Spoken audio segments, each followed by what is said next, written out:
Ok, je pense qu'on est toutes et tous là. Et bon, finalement, s'il y a des autres qui arrivent, ils vont se rajouter. C'est pas grave. Bon, je vous laisse bien vous installer dans votre fauteuil, chaise, banc.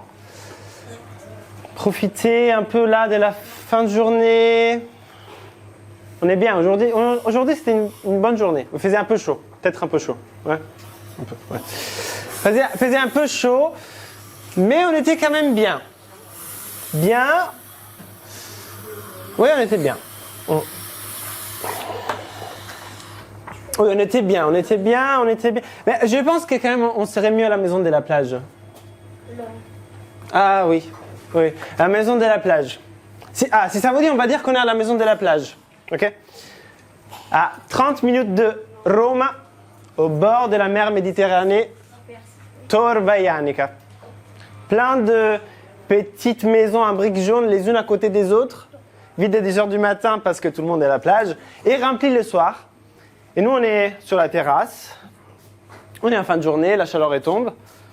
Il y a un peu d'air. On est lavé, les serviettes à sécher. Nous, on l'appelait la maison bleue. Vous avez vu, les briques sont jaunes. Mais c'était pour cette chanson française qu'on entendait à la radio tout le temps, celle qui fait... C'est une maison bleue adossée à la colline. On y vient à pied, on ne frappe pas. Ceux qui vivaient là ont jeté la clé. Nous, on n'avait pas jeté la clé, mais tout le monde y venait.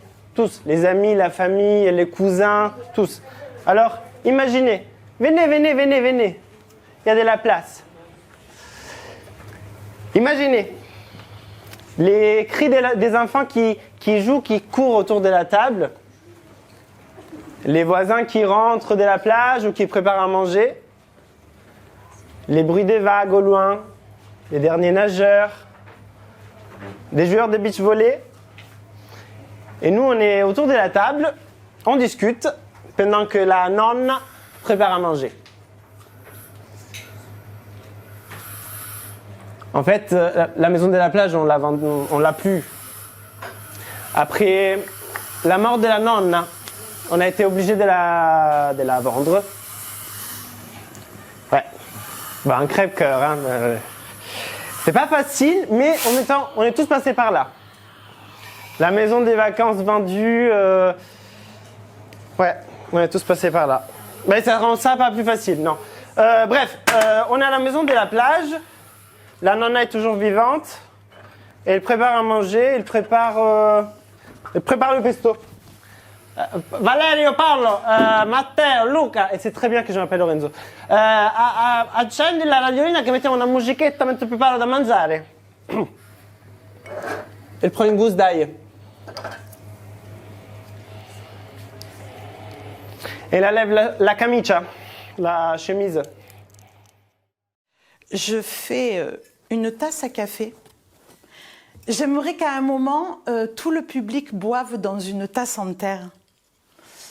Donc je fais de la poterie. On dit aussi céramique. Je prépare une petite tasse. Vous avez déjà bu du café dans une tasse en terre? Le café est encore meilleur. C'est une technique très ancienne qui permet de faire des objets à main nue. Vous avez déjà fait de la poterie? Qui veut un morceau de terre pour la malaxer et ressentir la matière? Merci. Tenez. Merci. Vous voyez, la terre garde la forme qu'on lui donne. Alors je ne dirais pas que c'est simple, hein, loin de là, mais c'est la même technique depuis la nuit des temps. Ce n'est pas mon métier. Je suis chanteuse.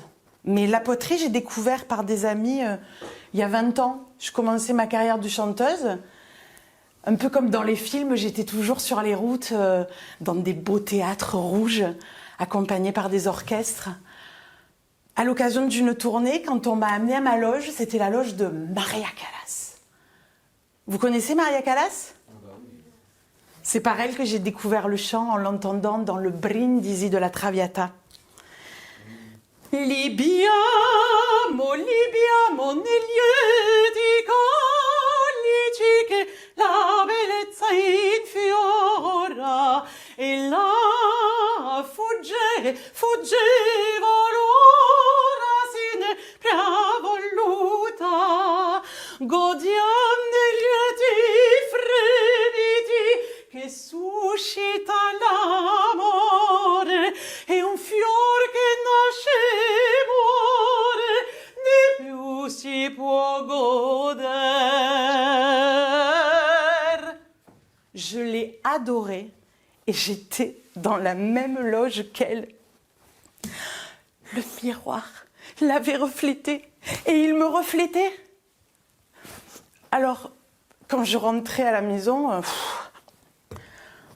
il me fallait quelque chose qui me donne envie d'être là, qui me rattache aux gens. Et le frère d'une amie m'a emmenée à son atelier de poterie.